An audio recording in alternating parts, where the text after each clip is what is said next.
Baku safe है for girls? काफ़ी लड़कियां, मुझे लग रहा है अकेला ट्रैवल। जून जुलाई जो है, क्या सही टाइम है जाने का? को लेके बहुत सारे सवाल थे। मुझे लगता है हमारे जितने इंडियन भाई हैं वो वेज खाने को लेके बहुत ज़्यादा। Hi guys, welcome back to our channel. आज का वीडियो हम लोग गोवा में शूट कर रहे हैं और हमारे उन दोस्तों के लिए जो बार बार बाकू से रिलेटेड हमको सवाल पूछे थे, तो मुझे लगा जो इंपॉर्टेंट क्वेश्चन है वो मैंने लिख के रख लिए हैं, क्या क्या लोग पूछ रहे हैं और हम लोग आपको उसके आंसर दे दें, राइट? तो सबसे पहले Reema, what do you think? लोग पूछ रहे हैं बाकू सेफ है फॉर गर्ल्स? काफ़ी लड़कियां, मुझे लग रहा है अकेला ट्रैवल करना चाहती हैं। हाँ, एब्सोल्युटली मुझे लगता है काफ़ी सेफ है। प्रोटोकॉल ये भी कहता है कि you have to sort of take care of your valuables और साथ में कैसे आप ट्रैवल कर रहे हो, like you going for the travel agent के बिना जाओगे तो हल्का सा डाइसी हो सकता है, because otherwise you know this kind of thieves and all is everywhere.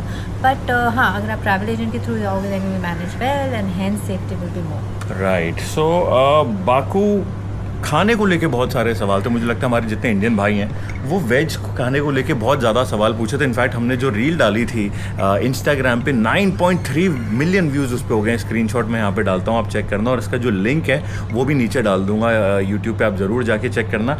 खाने के लिए यस, मुझे भी लगा वेजिटेरियन ऑप्शन कम थे। ईट वेज, डेफिनेटली हैव लीस्ट, क्योंकि हमें वहाँ पे कुछ दिखा नहीं। हाँ, ऐसे रोड पे चलो, अगर आप मैकडोनल्ड्स, पिज्ज़ा हट या डोमिनोज से काम चला लोगे तो ठीक है, वरना कोई स्पेसिफिक इंडियन रेस्टोरेंट आपको वहाँ नहीं दिखेगा। उनकी popularity is of the non vegetarian. या और जो भी रेस्टोरेंट है निज़ामी स्ट्रीट पे, कुछ पाकिस्तानी या कुछ बांग्लादेशी भाई चला रहे हैं। मैंने जो रिव्यू सुने हैं, खाना बहुत बेकार है। लोगों ने बोला जो खा के आए थे कि गलत चले गए, वहाँ पे नहीं खाना चाहिए था। तो मेरा एडवाइस रहेगा मैकडोनल्ड्स वगैरह एंजॉय कर लो, ज़्यादा बढ़िया रहेगा। गर्मी बहुत हो रही थी, हम इधर आ गए। लोग ये पूछ रहे हैं जून जुलाई जो है, क्या सही टाइम है जाने का? बिल्कुल भी नहीं। मतलब जब तक हम लोग, अभी लास्ट मंथ की बात बता रहा हूँ, जब तक हम निकल रहे थे भाई लिटरली कपड़े फट गए थे। वहाँ पे बहुत ही ज़्यादा गर्मी थी। हम लोग नहीं झेल पा रहे थे, दोपहर को बाहर नहीं जा पा रहे थे।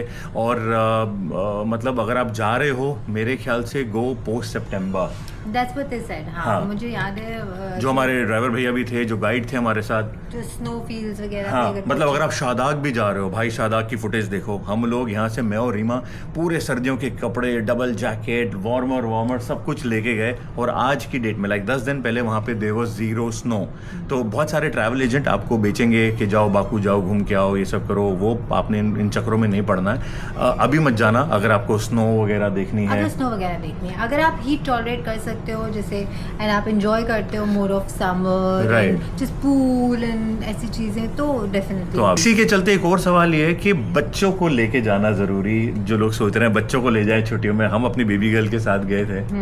नहीं, देखो मेरा टेक इस पे ये है कि बच्चों के लिए तो यहाँ कुछ भी नहीं। What about you as a mother, तुम्हें क्या लगा? नहीं, मुझे भी ऐसा लगता है कि अगर आप सोच रहे हो कि बच्चों को डिज्नीलैंड दिखाना और द अदर साइड आप सोच रहे हो नहीं, उनको अजरबैजान ले जाते हैं, तो डेफिनेटली वो हैप्पी नहीं होने वाले। कुछ भी नहीं है वहाँ पे, सैड फेस। हाँ, मतलब सायरा भी बोल रही थी पापा दुबई जैसे यहाँ कुछ नहीं है, कुछ एक्सकर्शंस नहीं है, because it's an upcoming country, promote कर रहे हैं वो टूरिज्म को, बट 0 एक्टिविटीज फॉर किड्स। ये सवाल भी बहुत लोगों ने पूछा कि आपको ओवरऑल सिटी कैसी लगी, महंगी थी, सस्ती थी? मैं अपना पॉइंट ऑफ व्यू बोलूँ तो मुझे तो लग रहा है कि ओवर हाइप्ड है, महंगा है, क्योंकि 25 रुपये का एक मन्नत है हमारी करेंसी से। अगर आप कंपेयर करते हो तो चीज़ें मतलब महंगा इन द सेंस कि हाँ, मतलब जो खाना वाना आप खाओगे नॉर्मल रेस्टोरेंट में 400-500 रुपये पर पर्सन आ रहा था, और अच्छे डाइनिंग रेस्टोरेंट में 1000-1500 रुपये पर पर्सन खाना अपने को पड़ रहा था। तो व्हाट डू यू थिंक, महंगा था सस्ता था? मुझे जहाँ तक लगता है, आई थिंक मेरा सम डिफरेंट पीओवी है, क्योंकि डेफिनेटली खाना पीना वॉज एक्सपेंसिव, बट कुछ ब्रांड्स पे मैं गई थी, जैसे ज़ारा हो गया या फिर कुछ डिफरेंट ब्रांड्स, तो उनकी कॉस्टिंग जब मैं कंपेयर कर रही थी, मुझे ऑलमोस्ट सिमिलर या कुछ चीज़ों पे तो सस्ती भी लग रही थी, एंड न्यू वैरायटी डेफिनेटली। तो हाँ, डिपेंड करता है आप क्या शॉप कर रहे हो। खाना पीना शॉप कर रहे हो तो एक्सपेंसिव है, बट कहीं कहीं चीज़ों पे आप एक्चुअली देख सकते हो, नेगोशिएट कर सकते हो, बार्गेन कर सकते हो, तो आपको कहीं ना कहीं इंडिया से चीपर ही मिलेगा। और क्वालिटी डेफिनेटली वो इंडिया की नहीं थी, बाहर की थी, तो बेटर थी। सेकंड लास्ट सवाल है यहाँ पे कि is it safe at night and is it safe for girls? Yes, safety wise I think पूरा सेफ था, है ना? रात को भी हम लोग बाहर थे और पुलिस हर जगह है सेफ्टी वाइज। लड़कियां जो सोलो ट्रिप्स या अपने दोस्त सारी प्लान करें, बिकॉज मेरे को इंस्टाग्राम पे बहुत लड़कियों ने मैसेज किए कि फ्रेंड्स के साथ जा रहे हैं। तो आपको भी कैसा लगा safety wise? Safety wise I think it was quite good, because police every corner में थी, एंड या ऐसा कुछ आवर्स तक डेफिनेटली लेट आवर्स में तो हर जगह इट गेट्स वो Right. बट कुछ आवर्स तक जो लिमिट आवर्स होते हैं उस तक तो हाँ, कि टिप मैं आपको यहाँ पे ज़रूर दूंगा कि निज़ामी स्ट्रीट के पास ही रहना, कहीं दूर होटल मत लेना। हम लोग एक्सेलशियर में थे जो कि बहुत अच्छा होटल था, लेकिन मुझे लग रहा है वो थोड़ा दूर हो गया, होटल के आसपास कुछ करने के लिए नहीं था। तो सबसे ज़्यादा हैपनिंग सिटी निज़ामी स्ट्रीट है, जहाँ पे आपका जब मन करेगा उतरे और कुछ खा पी लिया आपने, सब कुछ हो गया, तो वहाँ पे लेना बेटर रहेगा। एंड लास्ट सबसे इम्पॉर्टेंट चीज़ जो है, things to do in Baku. भाई आपको क्या लगता है वहाँ जाके क्या क्या चीज़ें करनी चाहिए जो हम लोगों ने सबसे ज़्यादा एंजॉय की? डेफिनेटली फूड तो वहाँ का इज लाइक मस्ट। राइट, ये नॉन वेजिटेरियंस के लिए है, पूरा ट्राई करना चाहिए। निज़ामी स्ट्रीट तो पूरी एक्सप्लोर कर लेनी चाहिए, different variety, different cuisine.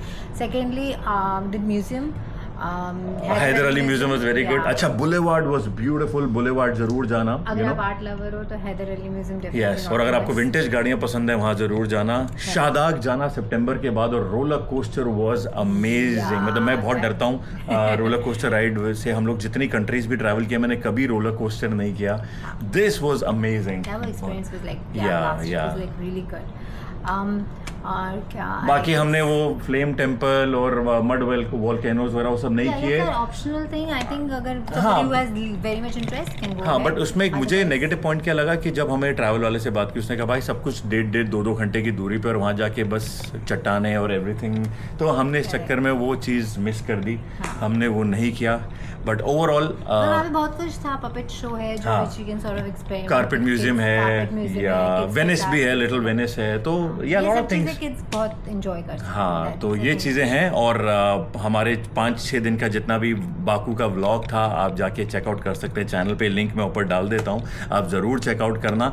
And दोस्तों के साथ भी चैनल को ज़रूर सब्सक्राइब करवाना, शेयर कराना, ताकि उनको भी और नॉलेज मिल जाए। और बहुत सारे वीडियोज़ और लेके आने वाले हैं इस चैनल पे, सो स्टे ट्यून, सब्सक्राइब कर लेना और लाइक कमेंट करे बिना मत जाना। बाय। हम भी चलते हैं, पैकअप का टाइम हो गया भाई। बगी वगैरह हमारी आ गई हमको लेने के लिए, सामान वगैरह रख दिया। Let's go.